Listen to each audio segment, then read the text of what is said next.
সব রকম আগ্রাসন থেকে আমাদের দেশকে রক্ষা করা আমি মনে করি এটা আমাদের ইমানি দায়িত্ব। আমরা অধিকাংশই দেশের জন্য কাজ করছি না। রাজনৈতিক দলগুলি তো দেশের চেয়ে তার দলকে বড় মনে করছে, ক্ষমতাই তাদের কাছে আসল লক্ষ্যবস্তু। এর ভিতর দিয়ে দিনের যতটুকু কাজ হয়, কিন্তু যারা ধর্মপ্রাণ মুসলিম তাদের দৃষ্টিটা আরও গভীর হওয়া উচিত। এই দেশের বিরুদ্ধে নানা রকম ষড়যন্ত্র চলছে এবং এই নিয়ে আলোচনাও হচ্ছে। শত্রু যেন আমার ঘাড়ের উপরে নিঃশ্বাস ফেলছে। এর থেকে রক্ষা পাওয়া কেবল এভাবেই সম্ভব যে আমরা আমার দেশের শান্তি শৃঙ্খলা বজায় রাখবো। সত্যিকারে খেলাফত প্রতিষ্ঠিত হতে পারে এই পন্থাতেই। আমরা খেলাফত রাষ্ট্রের কথা বলবো আর দেশের শান্তির পক্ষে কাজ করব না, শান্তিপূর্ণ সহাবস্থানকে আমরা গুরুত্ব দেব না, তবে ওই খেলাফত রাষ্ট্র এটা কল্পনায় থাকবে, আমরা বাস্তবে দেখতে পাবো না। নাহমাদুহু ওয়া নুসাল্লি আলা রাসূলিহিল কারীম, আম্মা বাদ। এই বাংলাদেশ আমাদের দেশ। এদেশের সিংহভাগ মানুষ, সংখ্যাগরিষ্ঠ জনগণ মুসলিম। শত শত বছর যাবৎ মুসলিমগণ এই দেশকে আবাদ করেছে।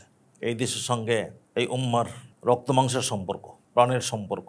তাই আমাদের সকলের উচিত এই দেশকে আল্লাহর জন্যই ভালোবাসা।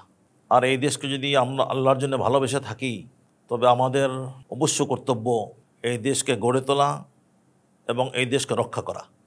এই দেশকে রক্ষা করা সব রকম আগ্রাসন থেকে, অর্থনৈতিক আগ্রাসন, সাংস্কৃতিক আগ্রাসন, ভূ রাজনৈতিক আগ্রাসন, সব রকম আগ্রাসন থেকে আমাদের দেশকে রক্ষা করা আমি মনে করি এটা আমাদের ইমানি দায়িত্ব। এই দেশ যদি শত্রু কবলিত হয়, তবে কেবল দেশ যাবে না, এই দেশের মুসলিমদের জীবন বিপন্ন হবে, তাদের ইসলামী জীবন বিপন্ন হবে। তাই আমাদের এই দেশাত্মবোধ আল্লাহরই জন্য লালন করা দরকার। এই দেশাত্মবোধ কেবল দেশের জন্য নয়, বরং দিন ও ইমানের জন্যে। কিন্তু এই বিষয়ে আমরা বড় অসচেতন। আমরা অধিকাংশই দেশের জন্য কাজ করছি না। রাজনৈতিক দলগুলি তো দেশের চেয়ে তার দলকে বড় মনে করছে, ক্ষমতাই তাদের কাছে আসল লক্ষ্যবস্তু। তাই ক্ষমতায় যাওয়া এবং ক্ষমতাকে কুক্ষিগত করা, এই হলো তাদের একমাত্র চেষ্টা। এর ভিতর দিয়ে দিনের যতটুকু কাজ হয়, কিন্তু যারা ধর্মপ্রাণ মুসলিম তাদের দৃষ্টিটা আরও গভীর হওয়া উচিত। যা আল্লাহর জন্যে এই দেশ, যেহেতু এই দেশের সংখ্যাগরিষ্ঠ মানুষ মুসলিম, তাই ইসলামী জীবনযাপনের জন্যে তাদের এই দেশ দরকার। তো সেজন্যে প্রত্যেকের চিন্তা করা উচিত, আমি দেশের জন্য কি করতে পারি। এই কাজ করতে পারে কৃষক, এই কাজ করতে পারে শিক্ষক, ছাত্র, এই কাজ করতে পারে যে কোনো শ্রমজীবী ও পেশাজীবী মানুষ। এই দেশকে অর্থনৈতিকভাবে শক্তিশালী করা দরকার, সামরিকভাবে শক্তিশালী করা দরকার। এদেশের সংস্কৃতি অনেক বলিষ্ঠ ও সমৃদ্ধ হওয়া দরকার। তাই প্রত্যেক অঙ্গনেই আমাদের কাজ করা দরকার।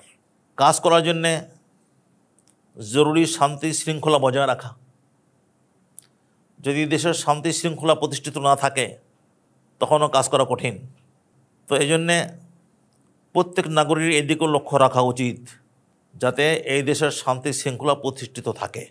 আর আমার তো মনে হয়, এবং যে কেউ বলবে কথা, যে শান্তি শৃঙ্খলা প্রতিষ্ঠার সবচেয়ে বড় কাজ হলো এদেশের সকল নাগরিকের শান্তিপূর্ণ সহাবস্থান। মুসলিম অমুসলিম নির্বিশেষে সকলের শান্তিপূর্ণ সহাবস্থান। এবং দায়িত্বটা বেশি আসে মুসলিমদের উপরেই, যেহেতু তারা সংখ্যাগরিষ্ঠ। তাদের কাজ হবে যারা সংখ্যালঘু সম্প্রদায় আছে তাদের পরিপূর্ণ নিরাপত্তা দেওয়া। তারা যদি এই দেশে নিরাপদ না থাকে, তবে শত্রু সুযোগ নেবে। শত্রু তো মুখেই আছে, আমরা তো এক শত্রু পরিবেষ্টিত দেশ। তারা মুখে আছে কখন কিভাবে এই দেশের উপর আগ্রাসন চালানো যায়, এবং তাদের সে আগ্রাসনের সবচেয়ে বড় পথ হতে পারে এদেশের সংখ্যালঘুদের নিরাপত্তাহীনতা। আমার তো এইটাও মনে হয় যে যদি দেশ রক্ষার খাতিরে, এবং সেই দেশ রক্ষার উদ্দেশ্য তো আল্লাহ তাআলার সন্তুষ্টি, মানে আল্লাহ তাআলাকে খুশি করার লক্ষ্যে যদি আমি দেশ রক্ষার জরুরত মনে করি, তবে সংখ্যালঘুদেরকে আমি যদি নিরাপত্তা দিতে পারি, তাহলে সীমান্ত রক্ষার যে সবের কথা হাদিসে আছে আমি তা পাবো। সীমান্ত রক্ষা তো দেশ রক্ষার জন্যেই, মুসলিম দেশের হেফাজতের জন্যই তো রেবাত, সীমান্ত রক্ষার কথা বলা হয়েছে।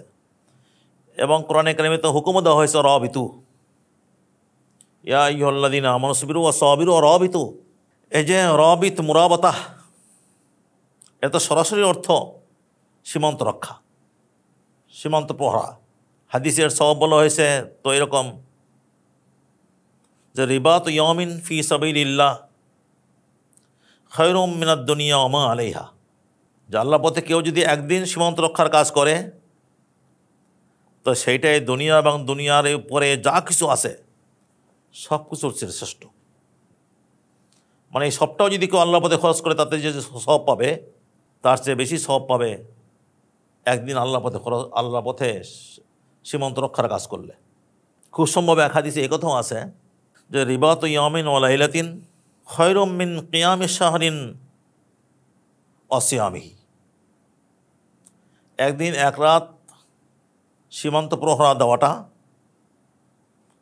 লাগাতার 1 মাস রোজা রাখা এবং রাত জেগে ইবাদত করার চেয়ে উৎকৃষ্ট।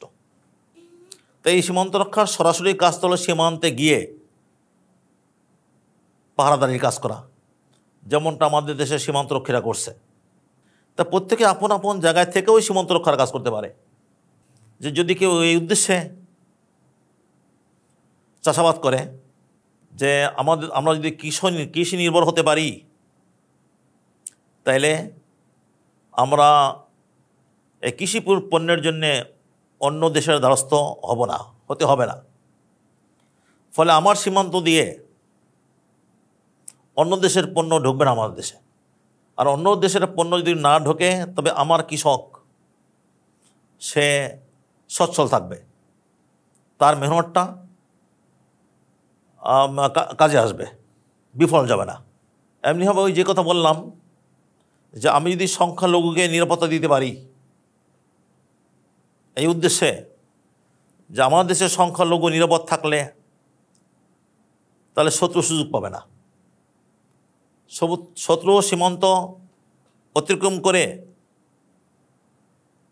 তো এই সংখ্যালঘুদের কাছে এসে দাঁড়ানোর সাহস পাবে না। মানে তার তো দাঁড়ানোর প্রয়োজন পড়বে না, আমি তো তার সুরক্ষা দিচ্ছি।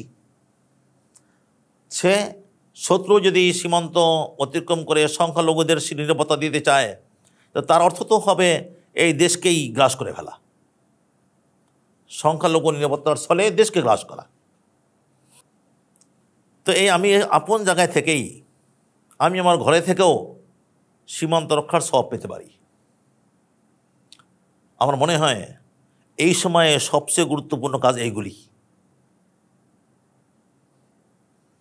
দেশের হেফাজত, এই দেশের বিরুদ্ধে নানা রকম ষড়যন্ত্র চলছে এবং এই নিয়ে আলোচনাও হচ্ছে। কে কিভাবে এই দেশকে তার নিজের স্বার্থে কাজে লাগাতে পারে সেই পথ খুঁজছে। শত্রু যেন আমার ঘাড়ের উপরে নিঃশ্বাস ফেলছে। এর থেকে রক্ষা পাওয়া কেবল এভাবেই সম্ভব যে আমরা আমার দেশের শান্তি শৃঙ্খলা বজায় রাখব এবং মুসলিম আর মুসলিম নির্বিশেষে সব মিলে আমরা শান্তিপূর্ণ সহাবস্থান করব। এটা কেবল দুনিয়ার কাজ নয় যে মুসলিম এই তৌহিদি এক উম্মাহ হিসাবে এই কাজটা দিনই কাজও, বরং